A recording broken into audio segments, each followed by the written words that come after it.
በድሮንና በሚሳኤል ተደብድበናል ሲሉ ፕሬዝዳንቱ ተናገሩ። ጦሩ የትግራይ ክልልን ድንበር ሰብሮ መግባቱ ተገለጸ። ሰላም ጤና ይስጥልን፣ እንደምን አላችሁ የተወደዳችሁ የሚዲያችን ቤተሰቦች፣ አዳዲስና ወቅታዊ ሰበር ዜናዎችን ይዘን መጥተናል። በቅድሚያም አርዕስቶቹን እናስተዋውቃችሁ። ኢንጂነር ታከለ ኡማ ወደ ከንቲባነት ስልጣን መመለሳቸው ተሰማ።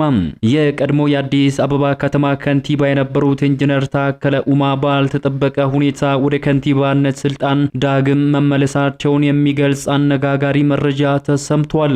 አቶ ታከለ ኡማ ከአሜሪካ መልስ የኢትዮ ጅቡቲ ባቡር ዋና ስራ አስፈጻሚ ሆነው እንዲያገለግሉ በጠቅላይ ሚኒስትሩ ተሹመው ሲሰሩ መቆየታቸው የሚታወቅ ሲሆን አሁን ደግሞ ለአቶ ታከለ ኡማ የከንቲባነት ስልጣን ተሰጥቷል የሚሉ መረጃዎችን በርካቶችን እያነጋገረ ይገኛል።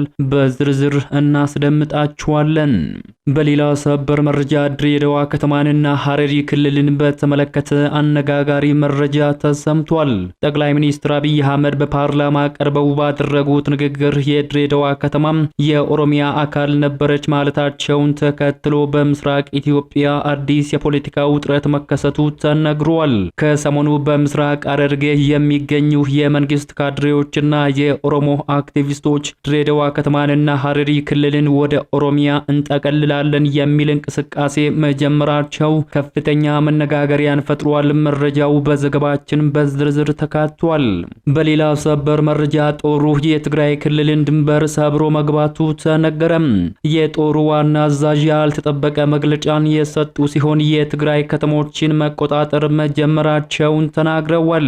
ውጊያ በተቀሰቀሰበት የአፋር ግንባር ወደ ትግራይ የሚያስገቡ ዋና ዋና መንገዶችን መዘጋታቸውን አንድ ዓለም አቀፍ ሚዲያ ዘግቧል።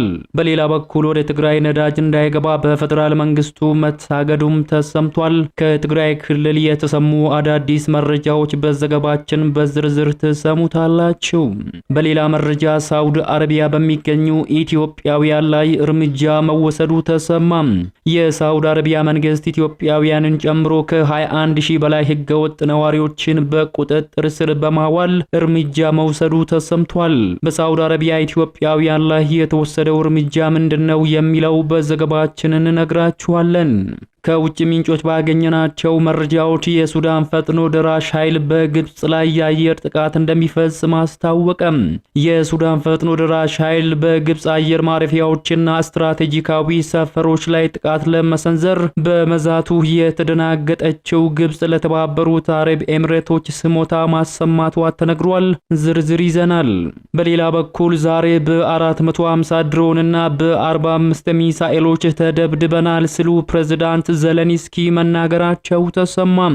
የዩክሬኑ ፕሬዝዳንት ዘለንስኪ ዛሬ በፌስቡክ ገጻቸው ላይ ባሰፈሩት መልእክት የሩሲያ ኃይሎች የፈጸሙትን ጥቃት በተመለከተ ተናግረዋል። እነዚህንና ያልተሰሙ አዳዲስ መረጃዎች በዘገባችን በዝርዝር ተካቷል። እንደተለመደው ቪዲዮ ላይክ እና ሼር በማድረግ እስከ ፍጻሜው አብራችሁን ትቆዩ ዘንድ ግብዣችን ነው።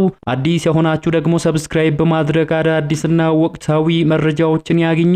አሁን ወደ ዝርዝር መረጃዎቹ ነው የምናመራው። በቅድሚያም ሳውዲ አረቢያ በሚገኙ ኢትዮጵያውያን ላይ እርምጃ መወሰዱ ተሰማም። የሳውዲ አረቢያ መንግስት ኢትዮጵያውያንን ጨምሮ ከ21,000 በላይ ህገወጥ ነዋሪዎችን በቁጥጥር ስር በማዋል እርምጃ መውሰዱ ተሰምቷል። የሳውዲ አረቢያ የደህንነት ባለስልጣን በአንድ ሳምንት ውስጥ በአጠቃላይ 21,647 ህገወጥ ነዋሪዎችን በቁጥጥር ስር አውሏል። እነዚህ ሰዎች የተያዙት ከጥቅምት 30 2025 እስከ ህዳር 5 ቀን 2025 ባለው ጊዜ ውስጥ በጸጥታ ኃይሎችና ከሚመለከታቸው የመንግስት ኤጀንሲዎች ጋር በመተባበር ባደረጉት የጋራ ፍተሻ ነው ተብሏል።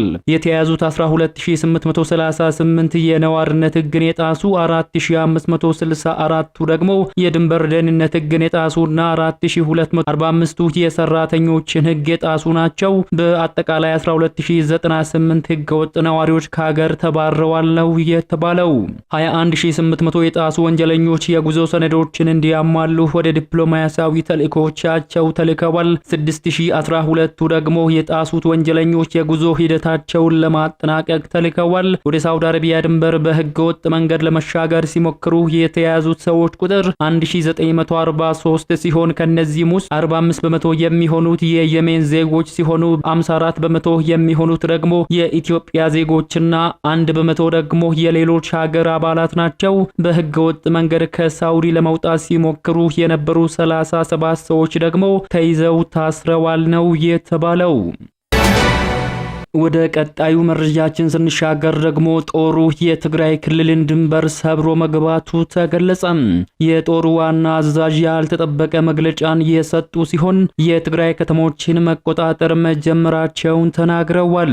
ውጊያ በተቀሰቀሰበት የአፋር ግንባር ወደ ትግራይ የሚያስገቡ ዋና መንገዶችን መዘጋታቸውን አንድ ዓለም አቀፍ ሚዲያ ዘግቧል። በሌላ በኩል ወደ ትግራይ ክልል ነዳጅ እንዳይገባ በፌደራል መንግስቱ መታገዱ ተሰምቷል። የሐራ መሬት ታጣቂዎች ዋና አዛዥ የሆኑት ወዲያን ጥሩ በትግራይ ስለተፈጠረው ጉዳይ መግለጫን ሰጥተዋል። ራሱን ሐራ መሬት ወይንም የትግራይ ሰላም ኃይል ቲፒኤፍ ብሎ የሚጠራው ቡድን ከአፋር ክልል ወደ ትግራይ መግባቱን በይፋ ገልጿል። ሰሞኑን ከዚህ ታጣቂ ጋር በተያያዘ ከፍተኛ ውዝግብ መፈጠሩ የሚታወስ ነው። የቲፒኤፍ ዋና አዛዥ የሆኑት ብርጋደር ጀነራል ገብረ እግዚአብሔር በየነ ወይንም ወዲያን ጥሩ እንደገለጹት በአፋር ክልል ውስጥ ተፈጸመ ስለተባለው የድሮን ጥቃት በማህበራዊ ሚዲያ ላይ ከመስማታቸው በስተቀር የሚያውቁት ነገር እንደሌለም ተናግረዋል። በመግለጫቸው አሁን ትግራይ ክልል ውስጥ ዘልቀን በመግባታችን በአፋር ክልል ውስጥ ስላለው ሁኔታ ምንም መረጃ የለኝም ብለዋል። የቲዲኤፍ ኃይሎች ወደ አፋር ክልል ውስጥ ገብተው የከባድ መሳሪያ ተኩስ ከፍተው ነበር ስለሚባለው ጉዳይ የተጠየቁት ወዲያን ጥሩ ሲመልሱ እነሱ የቲዲኤፍ ታጣቂዎች ማለታቸው ነው። ወደ አፋር ክልል ሲገቡ እኛ ወደ ትግራይ ክልል ዘልቀን ገብተናል ብለዋል። ምክንያቱም ውጊያው በአፋር ክልል ውስጥ እንዲሆን አልፈለግንም በማለት ማስረድተዋል። ትግራይ ክልል ዘልቃችሁ የገባችሁት የት ነው ተብለው የተጠየቁት ወዲያን ጥሩ እሱ ወታደራዊ ምስጢር ነው የሚል መልስም ሰጥተዋል። በአፋር ክልል ውስጥ የቲዲኤፍ አባላት ተኩስ መክፈታቸውን ከመስማታቸው በስተቀር ሌላ መረጃ እንደሌላቸው ማስረድተዋል። ወዲያን ጥሩ ሲናገሩም ታደሰ ወረደ ወደ ራያ በሄደበት ወቅት ግጭት እንደነበር አውቃለሁ። በወቅቱ የኛ ኃይሎች አፋር ድንበር አቅራቢያ ነበሩ። ያኔ ተኩስ የተደረገው የአፋር ክልል ወሰን አካባቢ ነበር ያሉት ወዲያን ጥሩ ወዲያውኑ ግጭቱ እንዳይስፋፋ በማሰብ ተዋጊዎቻቸውን ተኩስ እንዲያቆሙ ትዕዛዝ መስጠታቸውን አስረድተዋል። ወዲያን ጥሩ በመግለጫቸው በመቀጠልም የቲዲኤፍ አርም 33 አዛዥ የሆኑት ጀነራል ወልደ ጊዮርጊስ ተክላይ ወደ ቶምሳ ገብተው ከአፋር ሰዎች ጋር ሲነጋገሩ መታየታቸውንም ጠቅሰው ቲዲኤፍ አፋር የገባው ቲፒኤፍ በሌለበት እንደሆነ ማስረድተዋል። ሰሞኑን በተደረገው ውጊያ የተከሰተው የትግራይ ተወላጆች ኪሳራ መሆኑን ገልጸው ይህንን የድል ዜና ነው ብዬ መናገር አልፈልግም ብለዋል። ቲፒኤፍ ለምን በአፋር ክልል እንደሚንቀሳቀስ ሲጠየቁ ደግሞ እኛ ከጅምሩ ወደ ጦርነት ውስጥ የመግባት ፍላጎት አልነበረንም፣ ይሁን እንጂ በትግራይ ውስጥ እንታሰራለን የሚል ስጋት ስለገባን ነው ክልሉን ለቀን የወጣ ነው በማለትም ተናግረዋል። ይህ በእንዲህ እንዳለ ነዳጅ ወደ ትግራይ ክልል እንዳይገባ መከልከሉ ተሰምቷል። ዶክተር ደብረጽዮን ገብረ ሚካኤል ከድሮን ጥቃቱ በኋላ በሰጡት ቃለ መጠይቅ ነው ወደ ክልሉ ነዳጅ እንዳይገባ መታገዱን ይፋ ያደረጉት። የፕሪቶሪያው የሰላም ስምምነት በፌደራል መንግስት እየተጣሰ መሆኑን የገለጹት ዶክተር ደብረጽዮን ወደ ዳግም ጦርነት የሚያስገቡ በሮች እየተከፈቱ መሆኑን ጠቁመዋል። ወደ ሌላኛው መረጃችን ስናመራ ኢንጂነር ታከለ ኡማ ወደ ከንቲባነት ስልጣን መመለሳቸው ተሰምቷል። የቀድሞ የአዲስ አበባ ከንቲባ የነበሩት ኢንጂነር ታከለ ኡማ ባልተጠበቀ ሁኔታ ወደ ከንቲባነት ስልጣን ዳግም መመለሳቸውን የሚገልጽ አነጋጋሪ መረጃ ተሰምቷል። ከዓመት በፊት ጠቅላይ ሚኒስትር አብይ አህመድ የማዕድን ሚኒስትር ሆነው ሲሰሩ የነበሩትን ኢንጂነር ታከለ ኡማን ከህገወጥ ተግባራት ጋር በመጠርጠራቸው ምክንያት ከስልጣናቸው አባረው አሜሪካን ሀገር ከላኩ በኋላ መልሰው አዲስ ስልጣን መስጠታቸው የሚታወስ ነው። አቶ ታከለ ኡማ ከአሜሪካ መልስ የኢትዮ ጅቡቲ ባቡር ዋና ስራ አስፈጻሚ ሆነው እንዲያገለግሉ በጠቅላይ ሚኒስትሩ ተሹመው ሲሰሩ መቆየታቸውም የሚታወቅ ሲሆን አሁን ደግሞ ለአቶ ታከለ ኡማ የከንቲባነት ስልጣን ተሰጥቷል የሚሉ መረጃዎችን በስፋት እየተሰራጨ ይገኛል። አቶ ታከለ ኡማ የድሬዳዋ ከተማ አስተዳደር ከንቲባ ተደርገው ተሹመዋል ሲሉ የኦሮሞ አክቲቪስቶችና ታዋቂ ሰዎች እየገለጹ ይገኛሉ። መረጃውን ካወጡ ሰዎች መካከልም ታዋቂው የኦሮምኛ ሙዚቀኛ ድምጻዊ ቀመር ዩሱፍን ጨምሮ በርካቶች ኢንጂነር ታከለ ኡማ ቀጣዩ የድሬዳዋ ከተማ ከንቲባ ሊሆኑ እንደሚችሉ ጠቁመዋል። ኢንጂነር ታከለ ኡማ የቀድሞ የአዲስ አበባ ከተማ ከንቲባና የወቅቱ የኢትዮ ጅቡቲ ባቡር ዋና ስራ አስፈጻሚ ናቸው። ይህ አነጋጋሪ መረጃ የተሰማው ጠቅላይ ሚኒስትር አብይ አህመድ በፓርላማ ቀርበው ድሬዳዋ ከተማ የኦሮሚያ ክልል አካል ነበረች የሚል አወዛጋቢ ንግግር ባሰሙበት ማግስት ነው። የጠቅላይ ሚኒስትሩን ንግግር ተከትሎ በድሬዳዋ ከተማ ከፍተኛ የፖለቲካ ውጥረት የተነሳ ሲሆን በድሬዳዋ የሚኖሩ የሶማሌ ተወላጆች ቁጣቸውን እየገለጹ መመልከትም ተችሏል። የድሬዳዋ ከተማ አስተዳደር በኢህአዴግ ስልጣን ዘመን በኦሮሚያ ክልልና በሶማሌ ክልል መካከል በተነሳው የይገባኛል ጥያቄ ምክንያት በተነሳው ከፍተኛ ውዝግብ ምክንያት የፌደራል ከተማ ሆና እንድትተዳደር መወሰኑም የሚታወስ ነው። ድሬዳዋ ከተማን በተመለከተ ህገ መንግስቱ እውቅና ያልሰጣት ከተማ ብትሆንም ከተማዋ በቻርተር እንደምትተዳደርም ይነገራል።